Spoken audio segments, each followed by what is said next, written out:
Oh, hello there. Well, if you're here, then you obviously have nothing better to do. Hi, my name is Kelly DeShirley, and welcome to Bedtime Stories from Kelly's Life. And yeah, so now this is the part of the Autoethnography report that Kelly starts to sing the silly songs that she's been talking about. And go.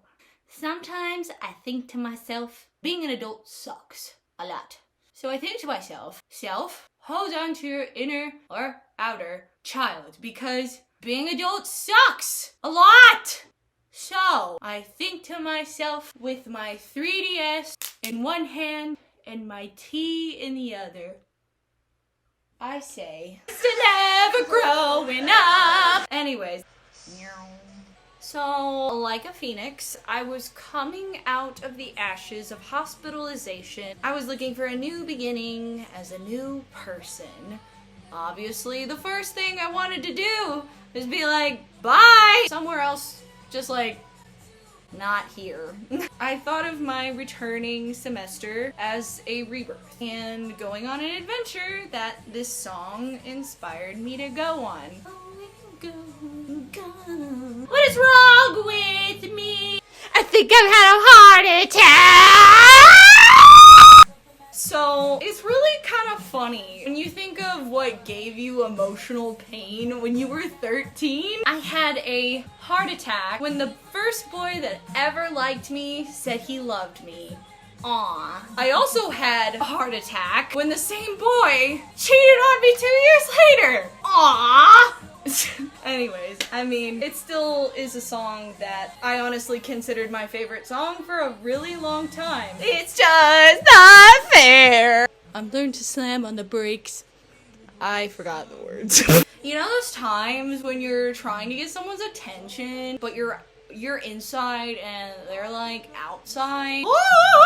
That's kind of how it feels moving from one state to another into a college full of people who already know each other. Yeah, new experience for me. It was nice to hear my own emotions expressed through a song. So. Wow, this totally isn't gonna be sad as hell. So, the first time I heard Once Upon a Dream, it was in the Sleeping Beauty movie when I was a children. The Once Upon a Dream from Jekyll and Hyde hit me super hard emotionally out of absolutely nowhere, and I was not ready for that. I ended up adding this piece to my repertoire the semester after. I'm gonna turn that down a lot. Yeah. In general, the song was a good fit for me, but the lyrics spoke to me very, very deeply, and at the time I was really in a dark place after I had loved and lost, essentially. And the fact that starting over wasn't possible this time was very hard for me.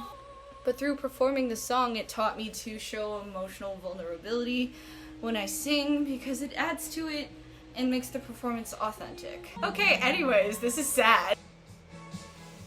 Okay, this song is gonna require a lot of background explanation because this is a violently St. Louis thing. So, in 2019, the St. Louis Blues hockey team won the Stanley Cup for the first time in history. Basically, the city exploded. The late 70s song Gloria by Laura Branigan somehow became the theme song for the hockey team. I don't know how. They played it whenever they won a game.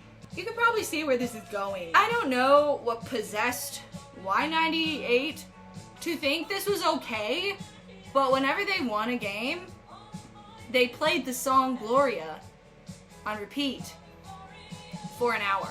When we won the cup, they played the song for 24 hours straight. I'm not even kidding. I drove home that night, listened to the song, and I woke up the next morning with the song still playing. Don't get me wrong, I literally bopped to it the entire time because for some reason the song didn't annoy me, even though it definitely should have. I think it was because the entire city was united and wasn't as divided as it usually was. Even people like me who didn't really pay much attention to hockey before, joined in and felt alive with the energy. Even went to a watch party at the Enterprise Center, and that was super cool. They lost the game, but that's okay. Nobody cared about anything other than watching the hockey game. Everyone was so happy, like all together. That happens? That is why Gloria is a genuine reminder of a happy time for me, and also a reminder of what it felt like to be united with everyone of all backgrounds, all other opinions aside. God, I wish that was a normal thing. Hi, Garia! So this one's gonna need a special blankie, cause sad. October 25th, 2017, my freshman year, was when I felt like I truly did see fire, theoretically burning everything that once was whole. Whenever I got there, whenever I thought I found my place. There was a fatal car crash involving 2 of my friends. One survived and one did not. No one knew who was alive and who was dead. Residential director showed up, and the first thing he said when he walked in the room was, "Okay, all y'all going to therapy." Everyone around you will distract you from what you're feeling until they're not there to distract you anymore. Fun. Anyways, after that night, nothing was the same. Like it was, but it wasn't. Almost everyone that I had made friends with during that semester or year ended up just dropping out, and I was basically left alone. I've said this in my head basically a billion times, but I want to graduate and finish my college career to carry the white college spirit with me for everyone that couldn't. Alive and not, but I will say this is in loving memory of Aaron Chandler Adams, 1997 to 2017. Individual growth is very important, but there's absolutely nothing wrong with going on individual journeys alongside someone else who is basically doing the exact same thing as you are. My best friend and I both met each other at extremely vulnerable points in our lives, and we didn't even know it. And we're basically still learning how to function after being knocked on our asses emotionally. After a few years of being friends, I'm so happy we met each other and that we decided to grow as we go, because we definitely are each other's rocks. In another installment of performance-based cringe. Pretty good at French pieces. Han baguette. Chevaux de Bois was one song I just could not get. I did not learn the song in the way that would have been most beneficial to actually learning the song accurately. I performed this song in public as well. In Nats. Surprisingly, the song got me through to semifinals, but that kind of went out the window when I couldn't do it for the second time either. Oopsies, tee. Okay, Kim Possible was literally my favorite show as a kid. There's this episode where Kim is in a talent show, and after having a really bad experience on stage when she was younger, she was absolutely terrified to perform again. She sings the song, Say the Word, about how she can do anything.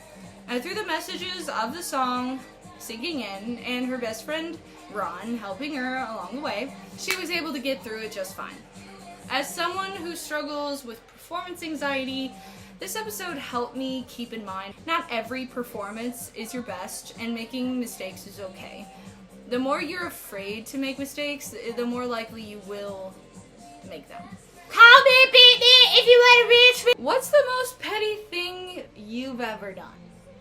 Mine is, someone else got the role in the school musical that I wanted. So I went to her house, cereal birdseed all over her yard in hopes of attracting birds that choke on the cereal, and then she'd have dead birds all over her yard. Yeah, I got bit in the ass by that. I will say there was more than just getting the role over me, but still not my proudest moment. It was kind of fun though. Either way, the song Greenfinch and Linnet Bird is sung by the character that I wanted, and even though I didn't get the part, the song ended up being really good for me. Golden star in my repertoire, and I took it to Nats and did fairly well. Redemption. Okay. Things that bother you never bother me. Things that bother you never bother me. I feel happy, I'm fine. Aha! Living in the sunlight, laughing in the moonlight, having a wonderful time. I'm so lucky, lucky, I'm so lucky, lucky. So lucky, lucky, I'm so lucky, lucky.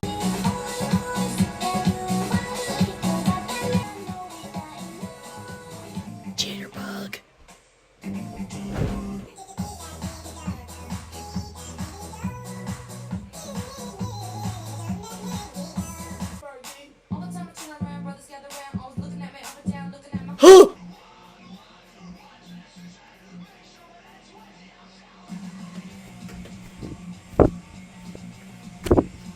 Ooh, I'm dizzy. So basically, that concludes silly songs with Kelly. I'm tired. And one last thing. What about you?